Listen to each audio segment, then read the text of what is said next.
నమస్కారం, NS news కి స్వాగతం. నా పేరు ఉషా. ముందుగా ముఖ్యాంశాలు. నిర్మల్ జిల్లా బైన్సా పట్టణంలోని సాంఘిక సంక్షేమ గురుకుల పాఠశాల, మహాత్మా జ్యోతిబాపులే గురుకుల పాఠశాల, వేదం తపోవన్ హైస్కూల్, శ్రీ సరస్వతి శిశు మందిర్, వికాస్ హైస్కూల్, గౌతమి హైస్కూళ్లలో చదువుతున్న 10వ తరగతి విద్యార్థులకు మోహన్ రావు పటేల్ ప్రజా ట్రస్ట్ తరపున ట్రస్ట్ చైర్మన్ మోహన్ రావు పటేల్ గ్రామస్తుల సమక్షంలో ఎగ్జామ్ ప్యాడ్లు పంపిణీ చేశారు. ఈ సందర్భంగా మోహన్ రావు పటేల్ మాట్లాడుతూ నిరుపేద విద్యార్థుల చదువుకు అండగా నిలవాలనే ఉద్దేశంతో మోహన్ రావు పటేల్ ప్రజా ట్రస్ట్ ఆధ్వర్యంలో 10వ తరగతి విద్యార్థులకు ఎగ్జామ్ ప్యాడ్లు పంపిణీ చేయడం జరుగుతుందన్నారు.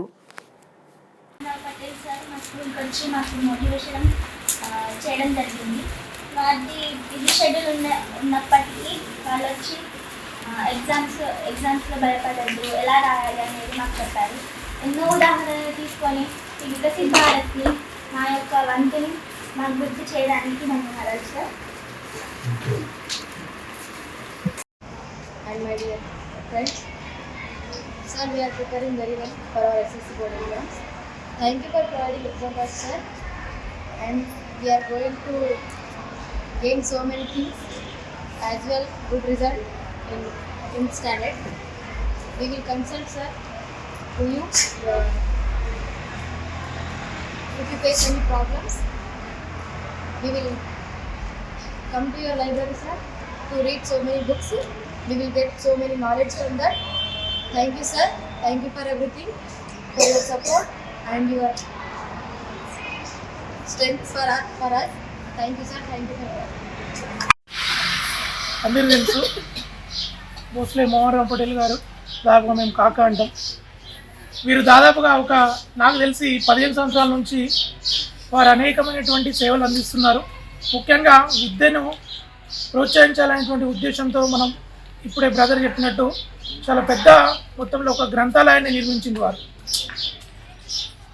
చిన్న చిన్న విషయాలు చెప్పడం కాదు, చాలా పెద్ద విషయాలు ఉన్నాయి సార్ గురించి చెప్పాలంటే. యువకులు ఎక్కువగా ఉన్నటువంటి మన ముదల్ కాన్స్టిట్యున్సీలో ఎక్కువ ఆకర్షించేటువంటి నాయకులు ఎవరైనా ఉన్నారంటే అది మోహన్ రావు కాకా గారే. ఎందుకంటే వారు ప్రతినిత్యము అనేక మంది యువకులతో అనేకమైనటువంటి సేవా కార్యక్రమాలు వాళ్ళు చేస్తారు కాబట్టి మాకి చాలా దగ్గర సంబంధం ఉంది. దాదాపు ఒక 15-20 సంవత్సరాల నుంచి వారు ప్రతినిత్యము ప్రతిరోజు కూడా తిరుగుతుంటారు. మనం ఇంతకుముందు విషయం చెప్పదు, బట్ గడప గడపకు ముదల్ నియోజకవర్గంలో ఎవరు తిరగలే, బట్ సార్ తిరిగింది. ఎందుకు? ముదల్ కాన్స్టిట్యున్సీలో ఉన్నటువంటి ప్రతి యువకులకి కానీ పేదవాళ్ళకి కానీ అనేకమైనటువంటి సేవలు చేస్తున్నారు అంటే వారికి ఒక్కరికే దక్కుతుంది. కాబట్టి వారు లాస్ట్ ఇయర్ కూడా మనకి ఎక్కువ మార్కులు వచ్చిన వాళ్ళకి ఇది చేయడం కూడా జరిగింది. అలాగే నిన్న కూడా బ్రదర్ కాల్ చేసింది, సార్ ఇట్లా వస్తున్నారంటే వెల్కమ్ అని చెప్పినాను. సార్ ఎప్పుడు కూడా మీ వెనుకుంటాం మేము. విద్యార్థులకు అనేకమైనటువంటి ఆలోచనలకి మీ ద్వారానే వస్తాయి. కాబట్టి నిజంగా చెప్పాలంటే గ్రంథాలయం ఇప్పుడు సార్ చెప్పినప్పుడు 20 జాబ్స్ కావచ్చు, వారు ఇప్పుడు కాదు చాలా సంవత్సరాల నుంచి చేస్తూ ఉన్నారు. అవి చెప్పుకోవడం అనేటువంటి చెప్పుకోరు వాళ్ళు. ఎందుకంటే వారు దాదాపుగా ఒక 15-20 సంవత్సరాల నుంచి అనేకమైనటువంటి సేవా కార్యక్రమాలు చేస్తున్నారు. కాబట్టి దానిలో భాగంగానే ఈరోజు మన స్కూల్కి రావడం జరిగింది. సార్ మా విద్యార్థులు ఎవరైతే ఉన్నారో వీళ్ళంతా కూడా మన కాన్స్టిట్యున్సీ కాదు, అక్కడ నాందేడ్ జిల్లాకు సంబంధించిన వాళ్ళు కూడా ఉన్నారు. ఇటు బోతు, కరీంనగర్, ఆదిలాబాద్, నిజామాబాద్ వీళ్ళు కాకుండా మిగతా పిల్లలందరూ కూడా మ్యాక్సిమము అందరూ వ్యవసాయ దానికి సంబంధించినటువంటి వాళ్ళు కాబట్టి మంచిగా చదువుతారు సార్. ఇక్కడ ఉన్నటువంటి 550 మెంబర్స్ ఉంటారు సార్.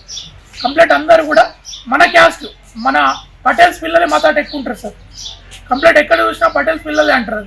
అదొక ఇది వచ్చేసింది. కాబట్టి ఈ సంవత్సరం కూడా లాస్ట్ ఇయర్ మాదిరిగానే మంచి మార్కులు సాధిస్తారని, ఎప్పుడు కూడా మీకు మేము ముందు మీ వెనుకనే ఉంటామని తెలియజేస్తూ ముగిస్తున్నాం. చదువు అనేది ఈ కాలంలో చాలా ముఖ్యం. చదువుకోదు ఏది కూడా సాధ్యం కాదు.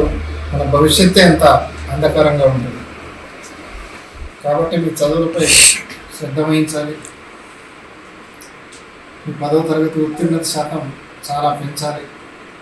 మీకు కొందరు మహనీయుల పేరు నేను చెప్తాను, వాళ్ళని ఒకసారి మీరు చరిత్రలో చదివి ఉంటారు, గుర్తు చేసుకోవాలి. డాక్టర్ బాబాసాహెబ్ అంబేద్కర్ గారు ఒక సామాన్య కుటుంబం నుంచి మన దేశ రాజ్యాంగాన్ని రాశారు. చాలా ఉన్నత స్థానానికి వెళ్ళారు. అదేవిధంగా డాక్టర్ ఏపీజే అబ్దుల్ కలాం గారి పేరు విన్నారు. సామాన్య కుటుంబం అంటే వాళ్ళ ఇంట్లో లైట్ బల్బ్ కూడా లేదు, స్ట్రీట్ లైట్ కింద చదువుకొని ఒక సైంటిస్ట్గా దాంతోపాటే దేశ రాష్ట్రపతిగా కావడం జరిగింది. ఇదంతా మన శ్రమ వల్లనే జరుగుతుంది. మనం కూర్చున్న దగ్గర వేరే హరి పలంగావరి అంటే మనం ఇంట్లో కూర్చొని నేను అదే కలెక్టర్ అవుతా, నేను ఎస్పీ అవుతా, నేను ఐఏఎస్ అవుతా, నేను ఐపీఎస్ అవుతా, నేను ప్రధానమంత్రి అవుతా అంటే ఇది సాధ్యం కాదు. తప్పకుండా మనం కష్టపడాలి, మనం అనుకున్న గోల్ రీచ్ కావాలి. ఇంకా కొన్ని ఉదాహరణలు చెప్తాను మీకు. నేను ఇక్కడ రాజకీయం చేయడానికి, రాజకీయ పాఠాలు చెప్పడానికి రాలేదు. మీ భవిష్యత్తు గురించి, మీ భవిష్యత్తు మీ చేతిలో ఉన్నది. మీరు ఇప్పటి వరకు చిన్నపిల్లలే. రేపు 10వ తరగతి తర్వాత మీకు స్వతంత్ర నిర్ణయం తీసుకునే అవసరం వస్తుంది. ఈరోజు వికసిత్ భారత్కు అనే నినాదంతో ఒక గొప్ప వ్యక్తి ముందుకు వెళ్తున్నాడు. మీ అందరికీ తెలుసు ఆ పేరు. ఎవరు? నరేంద్ర దామోదర్ దాస్ మోదీజీ ఒక సామాన్య కుటుంబం నుంచి ఇంత పెద్ద దేశానికి 3వసారి ప్రధానమంత్రి. ఆయనకు ఎలాంటి స్వార్థం లేదు. ప్రజాసేవే ఆయన పరమార్థంగా భావిస్తూ మనకందరికీ అన్ని విధాలుగా చేదోడు బాధలుగా ఉంటుంది. వాళ్ళు అంత త్యాగం చేసినప్పుడు మన పని ఏముంటుంది? రేపు వికసిత్ భారత్కు ఆయన ఒక్కరంటేనే కాదు, మనం అందరూ చేతను అందించాల్సిన అవసరం ఉంది. అవునా కాదా?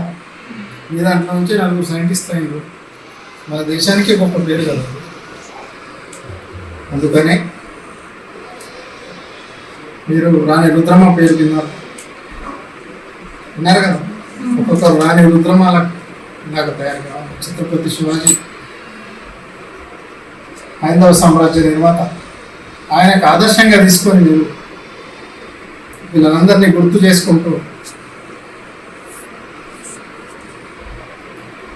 చాలా తక్కువ రోజులు ఉన్నది కాబట్టి చదువు మీద దృష్టి పెడుతూ మీకేమన్నా ఏ సబ్జెక్ట్లో కానీ ఏ పోర్షన్లో కానీ ఏదైనా మీకు డౌట్స్ ఉంటే మీ ఆచార్యుల దగ్గర క్లియర్ చేసుకొని మీరందరూ పై చదువులోకి వెళ్తూ అమ్మ సరస్వతి అమ్మవారి ఆశీర్వాదాలతో అందరూ మంచి స్థానాల్లో వెళ్ళాలని కోరుకుంటూ సెలవు.